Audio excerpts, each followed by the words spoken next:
Salam cerdas untuk siswa-siswi Indonesia. Assalamualaikum warahmatullahi wabarakatuh. Salam sejahtera untuk kita semua. Perkenalkan, nama saya Gladys Retno Maharani, SPD MPD. Biasanya saya dipanggil Teacher Enong. Kali ini kita akan membahas tentang membangun sikap selektif dalam menghadapi berbagai pengaruh kemajuan iptek. Kita lihat. Perkembangan teknologi mempermudah komunikasi antar individu, hubungan antar masyarakat, bangsa, dan negara. Akan tetapi, memanfaatkan kemajuan teknologi harus dibarengi dengan sikap tanggung jawab. Seperti apa sikap tanggung jawab dalam perkembangan iptek? Sikap tanggung jawab dalam perkembangan iptek bisa dilihat setiap manusia Indonesia harus memiliki kearifan dan berpegang pada prinsip moral.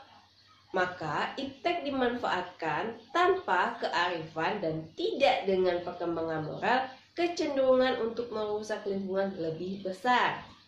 Bagi bangsa Indonesia, di dalam mengembangkan dan menerapkan iptek perlu pengingat landasan idealnya, yaitu Pancasila dan Undang-Undang Dasar 1945. Yang pertama kita lihat dari Pancasila. Dalam kaitannya dengan Pancasila, terutama sila ketuhanan yang Maha Esa, sebenarnya telah memberikan peringatan kepada kita bahwa semua ilmu yang ada di dunia berasal dari Tuhan. Sebagai contoh, sejak dahulu Tuhan telah menciptakan bahwa benda yang berat jenisnya kurang dari satu akan terapung di air. Prinsip ini kemudian ditemukan oleh manusia. Tuhan yang Maha Kuasa menciptakan alam semesta untuk kemaslahatan umat manusia. Menyadari kenyataan ini, setiap manusia Indonesia di dalam mengembangkan dan menerapkan iptek sudah selayaknya mengingat ajaran dan perintah Tuhan.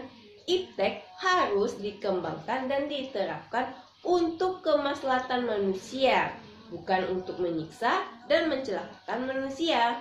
Sedangkan yang kedua yaitu landasan konstitusional, yaitu Undang-Undang Dasar 1945. Dalam Undang-Undang 1945 mengamanatkan bahwa tujuan nasional antara lain untuk memajukan kesejahteraan umum dan mencerdaskan kehidupan bangsa. Selain itu, bumi dan air serta kekayaan alam yang terkandung di dalamnya dikuasai oleh negara dan dipergunakan sebesar-besarnya untuk kemakmuran rakyat.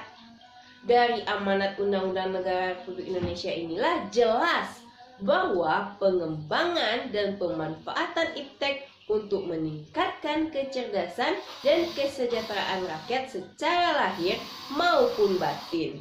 Ini artinya mengembangkan dan memanfaatkan iptek di Indonesia tidak bebas nilai, tetapi harus mempertimbangkan lingkungan dan nilai-nilai sosial kemasyarakatan dan agama yang ada di Indonesia.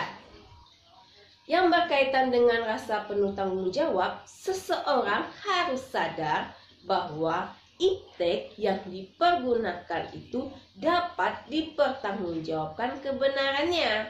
Di samping itu, rasa tanggung jawab juga mengandung arti bahwa menerapkan iptek tidak hanya untuk kepentingan pribadi, tetapi semata-mata demi kemaslahatan orang banyak.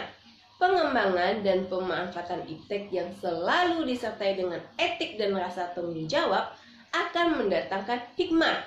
Selain itu juga akan terhindar dari kerusakan lingkungan hidup. Pengembangan dan pemanfaatan iptek yang demikian harus disadari sebagai ibadah.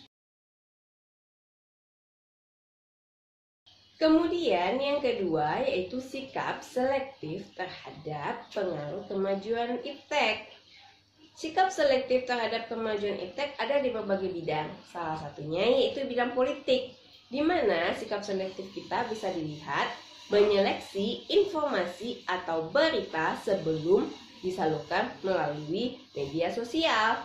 Yang kedua, menyampaikan aspirasi kepada wakil rakyat melalui media sosial.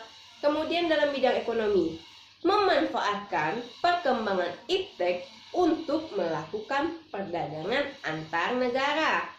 Kemudian yang kedua, kemudahan mendapatkan barang secara online harus disesuaikan dengan kebutuhan demi mencegah budaya konsumerisme atau budaya konsumsi yang berlebih-lebihan. Kemudian yang terakhir adalah bidang sosial budaya, menyeleksi budaya yang pantas diterima atau ditolak dengan berlandaskan pada nilai-nilai Pancasila. Budaya apa yang harus diseleksi? Seperti sikap, pola, dan gaya hidup yang tidak sesuai dengan nilai-nilai Pancasila, penampilan dan gaya pakaian yang tidak sesuai dengan budaya kita, kemudian dasar ikatan hidup masyarakat. Oke, cukup sekian dulu materi kita hari ini. Mohon maaf apabila ada salah kata. Assalamualaikum warahmatullahi wabarakatuh.